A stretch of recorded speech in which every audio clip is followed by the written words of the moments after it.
दोस्तों, हमारी इस दुनिया में बहुत से ऐसे शहर हैं जो वीरान हैं, जो किसी न किसी वजह से वहाँ से लोग चले गए। वह सब जगह शहर वीरान हो गए, कुछ इंसानों के नाकाम एक्सपेरिमेंट्स की वजह से, तो कुछ प्राकृतिक घटनाओं की वजह से। तो आज के इस वीडियो में हम ऐसे ही कुछ वीरान पड़ी जगहों के बारे में जानने वाले हैं। तो चलिए दोस्तों, आज का ये धमाकेदार वीडियो को शुरू करते हैं। आज भी चेरनोबिल दुर्घटना वहाँ रहने वाले लोगों को डराती है।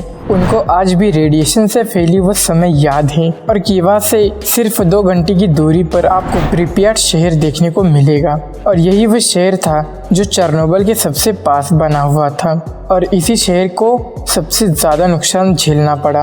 1986 में हुई इस दुर्घटना ने लगभग पूरी दुनिया को हिलाकर रख दिया, क्योंकि इस प्लांट से इतनी ज्यादा मात्रा में रेडिएशन निकली कि इसका असर पूरी दुनिया में देखा गया। कुछ ही दिनों में आसपास के कस्बों को भी खाली कर दिया गया। प्लांट के 19 मील के दायरे में लोगों को अपना घर छोड़कर जाना पड़ा और इसी मील के दायरे में प्रिपियाट शहर भी शामिल था। आज भी प्रिपियाट शहर पूरी तरह से खाली है और वहां जाना अभी भी जानलेवा माना जाता है। वैज्ञानिकों ने कहा कि जब यह हादसा हुआ तब से लेकर 180 सालों तक यहाँ पर रहने के लिए पूरी तरह से पाबंदी होगी और अभी तो उस हादसे को बस 34 साल ही हुए हैं। उस समय लोगों को इतनी तेजी से शहर छोड़कर जाना पड़ा कि कई लोगों को तो ये भी नहीं पता कि वो लोग शहर छोड़कर जा ही क्यों रहे हैं। जल्दी जल्दी में लोग खाली हाथ ही अपने घर से निकल पड़े और कुछ लोग अपने साथ कुछ ही दिनों का सामान लेके निकले थे, क्योंकि इनको ये नहीं पता था कि ये सब फिर कभी वापस नहीं आ पाएंगे। ये शहर रेडिएशन से इतना ज्यादा प्रभावित था कि यहाँ किसी को जाने की इजाजत नहीं थी।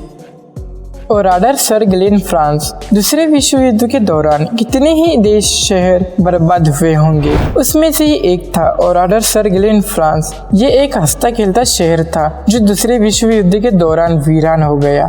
10 जून 1944 के दिन इस शहर पर जर्मनी के टैंकों ने हमला कर दिया और परिणाम स्वरूप इस जगह रहने वाले लोग अपनी जान बचाते हुए इधर उधर भागने लगे। शहर में हुई उस घटना को आज भी दूसरे विश्व युद्ध के दौरान होने वाली सबसे क्रूर घटनाओं में गिना जाता है। उस दिन के बाद इस शहर में कोई इंसान रहने नहीं आया, लेकिन लोगों का सामान वो बने घर आज भी वैसे के वैसे वहाँ पड़े हुए हैं। लोग आज भी उन्हें देखने जाते हैं और अंदाजा लगाते हैं कि उस समय में शहर में कितनी तबाही मची होगी। जली हुई और टूटी फूटी गाड़ियाँ आज भी शहर के रास्तों पर पड़ी हुई है और ये शहर आज के वक्त पूरी तरह से लावारिस और भूतिया बन चुकी है। यहाँ के सरकार ने इस शहर को जैसे के तैसे रखने के इंतजाम किए हुए हैं ताकि आने वाली पीढ़ियाँ इसे देखकर अंदाजा लगा सके कि उस समय यहाँ क्या हुआ होगा। Villa da Vinci. अब बात करते हैं एक भूतिया कहानी की। विला दा विंची या फिर जिसे रेड हाउस के नाम से भी जाना जाता है, इसे 1855 के आसपास बनवाया गया था। इटली के रहने वाले फेलिक्स दा विंची, जिनको गर्मियों में अपना समय बिताने के लिए पहाड़ियों में घर चाहिए था, इसलिए उन्होंने इस हवेली को बनवा डाला। एक लंबे समय तक यह हवेली पूरे देश में आलीशानता की निशानी थी।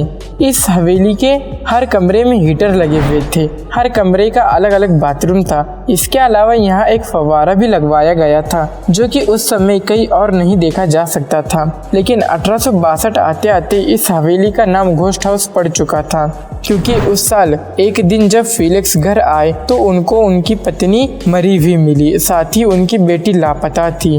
डराने वाली बात यह भी थी कि उनकी बेटी के बारे में कभी पता नहीं चल पाया और उस घटना के बस 1 साल के अंदर ही फेलिक्स ने खुद भी फांसी लगाकर आत्महत्या कर ली। इसके बाद उस हवेली को उनके भाई ने संभाला और उनका पूरा परिवार वर्ल्ड वॉर 2 तक यहाँ रहा और उसके बाद वे यहाँ से चले गए। और फिर ऐसा भी एक समय आया कि आए दिन इस हवेली के मालिक बदलने लगे। पर कारण क्या था? जी हाँ दोस्तों, भूतिया आवाजें। जो भी यहाँ रहने आते वो सोचकर तो यही आते कि भूत कुछ नहीं होते, लेकिन इस हवेली में रहने के कुछ ही दिनों बाद वे अपना इरादा बदल देते थे। 1970 आते आते यह हवेली पूरी तरह से लावारिस हो गई। आज भी कई लोग जो यहाँ रात में घूमने आते हैं वो बताते हैं कि उन्हें यहाँ पियानो बजाने की आवाजें सुनाई देती हैं। बेशक इस हवेली में एक पियानो है, लेकिन ये कुछ इस हाल में है।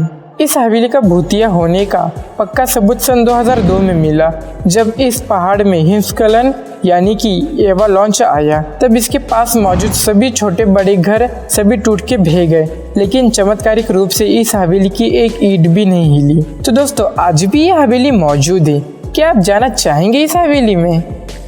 और जब बात चली रही है भूतों वाली जगहों की, तो जरा आप इस फोटो को भी देख लीजिए। ये फोटो ताइवान में बने कैलुंग शहर की है। ये शहर असल में एक प्रोजेक्ट था जो कभी पूरा नहीं हो पाया। जब इंसानों ने इसे लावारिस छोड़ा तो प्रकृति ने इस पर कब्जा कर लिया। लेकिन दोस्तों, बदकिस्मती से हमें ये कभी पता नहीं चल पाएगा कि ये प्रोजेक्ट क्यों शुरू किया गया था और इसे ऐसे लावारिस क्यों छोड़ दिया गया।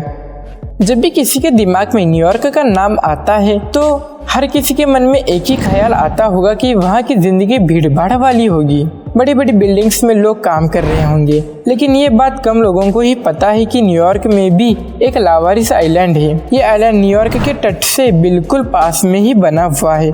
इस आइलैंड का नाम है नॉर्थ ब्रदर आइलैंड। यह आइलैंड 20 एकड़ के क्षेत्र में फैला हुआ है। इस आइलैंड को इंसानों द्वारा कृत्रिम रूप से बनवाया गया था। आपके मन में ये ख्याल चल रहा होगा कि इसका काम क्या था। तो इस आइलैंड को सिर्फ लोगों को क्वारंटाइन करने के लिए बनवाया गया था, क्योंकि 18वीं शताब्दी का अंत होने से पहले अमेरिका में स्मॉलपॉक्स नाम की एक बीमारी अंधाधुंध फैली थी और ये आइलैंड टाइफन मैरी का अंतिम दिनों का घर भी था। वर्ल्ड वॉर 2 के बाद इस आइलैंड को वार में शामिल हुए सैनिकों के घर वालों को रहने के लिए इस्तेमाल किया गया। इसके बाद इस आइलैंड को उन लोगों से भी खाली करवा दिया गया और फिर 20वीं शताब्दी के अंत में इस आइलैंड पर ड्रग एडिक्ट को रखा जाने लगा। लेकिन इस काम के खिलाफ लोगों ने प्रदर्शन करना शुरू कर दिया, क्योंकि लोगों का मानना था कि नशे करने वाले लोगों को उनकी मर्जी के खिलाफ वहाँ रखना सही नहीं है। सरकार का मानना था कि शायद यहाँ रखने से वे लोग ठीक हो जाएंगे, लेकिन इस काम ने वहाँ से भ्रष्टाचार को जन्म दिया। 1963 आते आते ये काम भी वहाँ बंद हो गया और उसके बाद से इस आइलैंड को प्रतिबंधित कर दिया गया। बहुत कम ही लोग होते हैं जिन्हें इस आइलैंड पर जाने की इजाज़त मिलती है। इस आइलैंड के आसपास भटकने के लिए भी गवर्नमेंट से परमिशन लेनी पड़ती है। सरकार मानती है कि ये आइलैंड भूतिया है और जो यहाँ जाता है वो वापस कभी लौट कर नहीं आ पाता। और 1963 से आज तक ये आइलैंड पूरी तरह से लावारिस पड़ा हुआ है। House of 1000 Windows Ukraine. इसे बस एक एक्सीडेंट से ढूंढा गया। ये एक ऐसी बिल्डिंग है जिसमें पूरी 1000 खिड़कियां लगी हुई है। असल में इसका कोई नाम नहीं है, तो जिन्होंने इसे ढूंढा उन लोगों ने इसका नाम द हाउस ऑफ 1000 विंडोज रख दिया। इसे 1970वीं शतक में बनवाया गया था, जब यहाँ सोवियत का राज चल रहा था। लेकिन जब सोवियत यूनियन टूटा तो उससे जुड़े सब कुछ सामान वैसे का वैसा ही लावारिस छूट गया। इसमें रहने वाले हजारों लोगों को ये सब कुछ जैसे का तैसा छोड़कर यहाँ से जाना पड़ा। सच में सोवियत यूनियन टूटने पर जो आम लोगों को इसके नुकसान झेलने पड़े हैं, इसकी भरपाई आज तक नहीं हुई। जापान के नागासाकी तट से सिर्फ 9 मील दूर दुनिया का सबसे रोचक आइलैंड बसता है। इस पूरे शहर को 1887 में बनाया गया था, लेकिन इसे यहाँ क्यों बनाया गया था? तो इसका जवाब ये है कि इसके नीचे बनी कोयले की खदान। इस आइलैंड को वहाँ के एक लोकल कंपनी ने बनवाया था, लेकिन बाद में इस आइलैंड को मित्सुबिशी द्वारा खरीद लिया गया और फिर मित्सुबिशी ने यहाँ से कोयला निकालना शुरू किया। 1916 में इस आइलैंड पर पहली बार कंक्रीट की एक बिल्डिंग बनाई गई थी, जिसमें खदान में काम करने वाले लोग रहा करते थे। और 1974 आते आते यह आइलैंड ऐसी बड़ी बड़ी इमारतों से भर चुका था। लेकिन यहाँ दिक्कत ये थी कि यह आइलैंड सिर्फ 16 एकड़ में फैला हुआ था, जिस वजह से लोगों को बड़ी छोटी छोटी जगहों में रहना पड़ा था। लेकिन फिर 1974 में अचानक बिना किसी सूचना के मित्सुबिशी ने खदान का काम रोक दिया और इस आइलैंड को पूरी तरह से बंद कर दिया गया। फिर इस आइलैंड को लावारिस होने में ज्यादा समय नहीं लगा। पूरे 40 सालों तक इस आइलैंड की किसी तरह की देखरेख नहीं की गई, जिसके बाद सरकार ने इस आइलैंड पर अपना अधिकार जमाया और इसका नाम हाशिमा रख दिया। और फिर सरकार ने थोड़ी सी मरम्मत करके इसे पर्यटकों के लिए खोल दिया और अब यहाँ कोई भी आ सकता है। ये एक ऐसा जगह है जहाँ एक समय बहुत लोग रहा करते थे, जहाँ एक समय एक कंपनी ने काफी मोटा पैसा कमाया था, लेकिन आज ये वीरान है, लावारिस पड़ा है।